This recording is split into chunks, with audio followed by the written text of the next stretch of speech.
দেখতে হবে যে এর পিছনে কারা আছে, কোন প্রভাবশালীরা আছে, তার কত দৌড় আছে। সে দৌড় আমি দেখবোই যে আমার ক্যামেরায় বলতেছে। আপনি কি দলিলকে ভায়োলেট করবেন বলেন তো একটু অনলাইনে? আমরা যেটা সোজা এটা বলেন দেখি আপনার কতটুকু ক্ষমতা আমি দেখতে চাই। আপনি এদিকে খুলে দিবেন না? জমিটা উনি পাইলে আমি খুলে আরে বাবা পাইছে তো।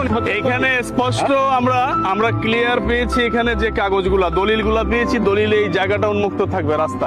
রাষ্ট্রের অনলাইন খারিজ সবকিছুকে আপনারা ভায়োলেট করতেছেন। হ্যাঁ,